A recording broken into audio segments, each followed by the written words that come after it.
Hello दोस्तों, आपका अपना चैनल एक स्टडी यूपी 84 कम बैक। कल किसी ने कमेंट किया था मुझे मानवाधिकार के बारे में, बोला था मानवाधिकार के बारे में और जानकारी चाहिए। मानवाधिकार मतलब ह्यूमन राइट्स।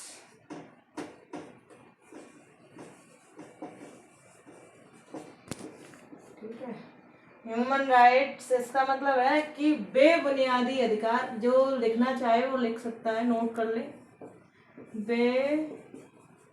बेबुनियादी अधिकार जो हमें जन्म से मिलते हैं, जन्म से मिलते हैं। ठीक है ना, जन्म से मिलने वाले अधिकार और स्वतंत्रताएं जो प्रत्येक व्यक्ति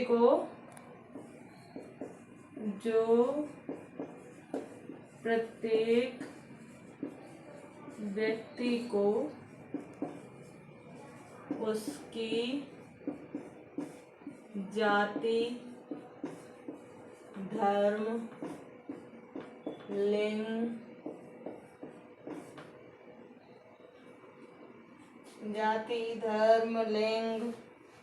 भाषा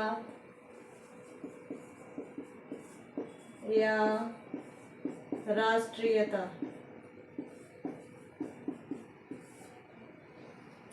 लिंग, धर्म, जाति या राष्ट्रीयता के बावजूद भी जन्म से ही प्राप्त होते हैं।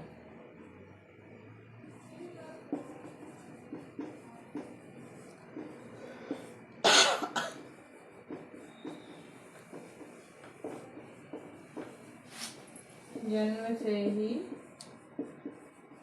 प्राप्त होते हैं। ठीक है ना, ये जन्म से प्राप्त होने वाले अधिकार हैं जो हमें, इनको ना तो भाषा के आधार पे आंका जा सकता है, ना जाति, ना धर्म, ना लिंग, ना भाषा, ना राष्ट्रीयता, किसी के साथ भी इनको बांटा नहीं जा सकता। मतलब ऐसा नहीं है कि अगर कोई अलग जाति का है तो उसके लिए ये अधिकार अलग हैं, जिसका धर्म अलग है उसके लिए अधिकार अलग है, लिंग अलग है तो उसके लिए अधिकार अलग है, ऐसा नहीं है। उसकी भाषा कोई भी हो सकती है, उसका धर्म कोई सा हो सकता है, उसकी जाति कोई भी हो सकती है। प्रत्येक व्यक्ति के लिए ह्यूमन राइट्स जो मानव अधिकार है वो सभी के लिए समान है। ठीक है, समझ में आ गया? ना समझ में आया हो तो बताना, इसको और डिटेल में पढ़ा देंगे। वैसे इतना ज़्यादा डिटेल आता नहीं है। ठीक है ना, जिसको भी नोट्स बनाने हैं वो स्क्रीनशॉट ले लिया करो और नोट कर लिया करो, या फिर बुक और नोटबुक लेके बैठा करो जो वीडियो प्ले करो। उस दिन बात की थी हमने जब पहला वीडियो डाला था, लास्ट में क्या था, अपघटनकर्ता।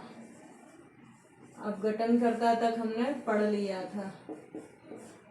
अपघटनकर्ता क्या करते हैं, ये मृतोपजीवी कवक और जीवाणु होते हैं।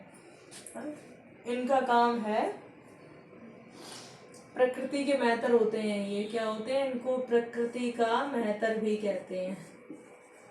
प्रकृति का मेहतर किसे कहते हैं, कवक और जीवाणु वगैरह जो होते हैं उनको।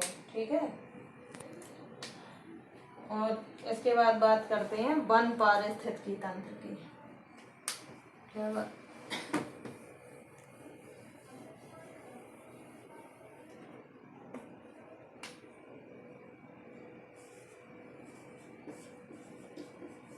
वन पारिस्थितिकी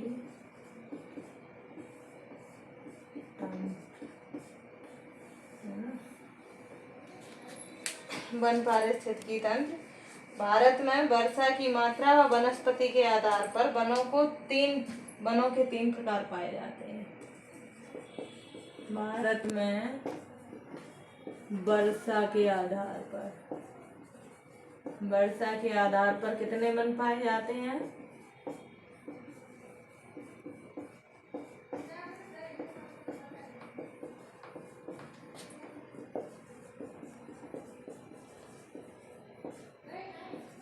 तीन। कौन कौन से? वर्षा की मात्रा होती है। वर्षा की मात्रा है ना। और क्या, जलवायु आदि के आधार पर, वनस्पति के आधार पर, वनस्पति आदि के आधार पर कितने प्रकार के हैं? 3 प्रकार के। कौन कौन से हैं? सदाबहार वन, ठीक है ना। और कौन से हैं? पर्णपाती वन,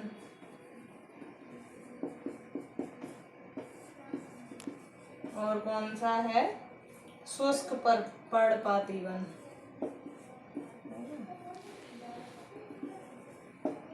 शुष्क पर्णपाती वन। 1 2 3, ठीक है ना। वन भारत में वर्षा की मात्रा और वनस्पतियों के आधार पर 3 प्रकार के वन पाए जाते हैं। कौन कौन से? सदाबहार वन, पर्णपाती वन और शुष्क पर्णपाती वन। अब एक नोट लगा कर लिखिए। नोट लगाओ जल्दी से, 100 का फटाफट नोट लगा के लिखो। हाँ, ज़्यादा का भी लगा सकते हो, 500 का। 2000 का तो बंद हो गया, 500 का लगाइए, 100 का लगाइए।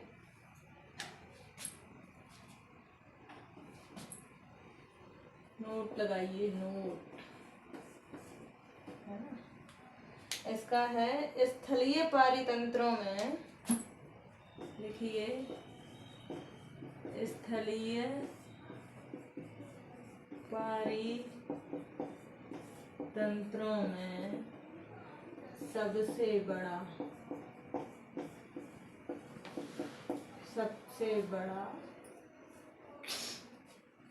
पारितंत्र कौन सा है? बताएगा कोई? वन पारिस्थितिकी। कौन सा है? वन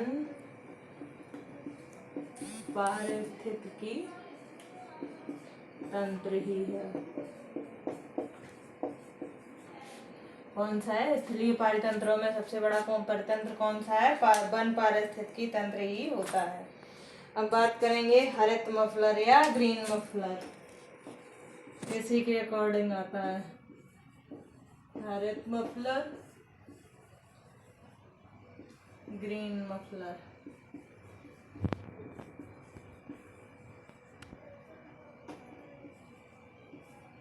ठीक है। इसका क्या है? ये होता क्यों है? ये सड़क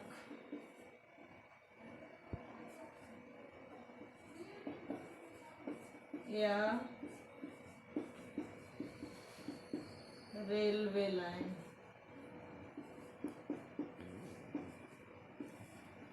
के दोनों ओर लगे होते हैं।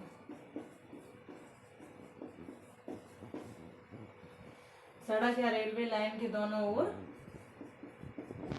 लगाए जाते हैं, क्योंकि ये ध्वनि प्रदूषण, जिससे ध्वनि प्रदूषण कम हो सके, जिससे ध्वनि प्रदूषण कम हो सके, ठीक है ना। ग्रीन मफलर क्या है या हरित मफलर क्या है? सड़क या रेलवे लाइन के दोनों ओर वृक्ष लगाए जाते हैं। वृक्ष तो लिखा ही नहीं, वृक्ष लगाए जाते हैं जिससे क्या होता है? ध्वनि प्रदूषण कम हो सके, है ना। इसलिए कहते हैं। ऐसी वाली पे लिख लिया था।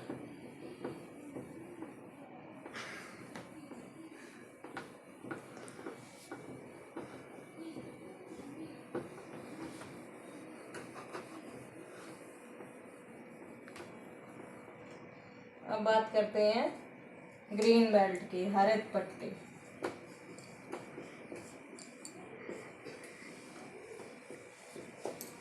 हरित पट्टी या ग्रीन बेल्ट, ठीक है। इसका क्या मतलब है? ये लगते हैं शहर के बाहर, शहर के बाहरी तरफ लगे वृक्ष, है ना। ये इसलिए लगाए जाते हैं ताकि बाहर से ज़्यादा पॉल्यूशन ना आए, है ना। ये लगते हैं प्रदूषण को कम करने के लिए।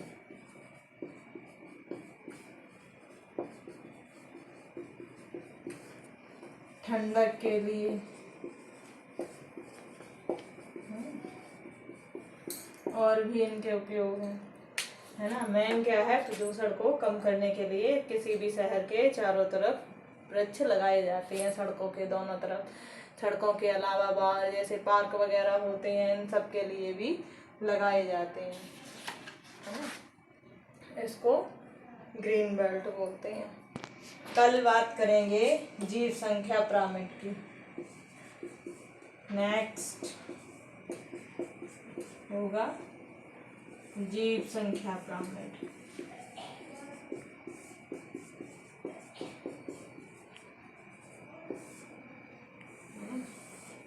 अगर आपको मेरा वीडियो पसंद आया है तो लाइक करें, शेयर करें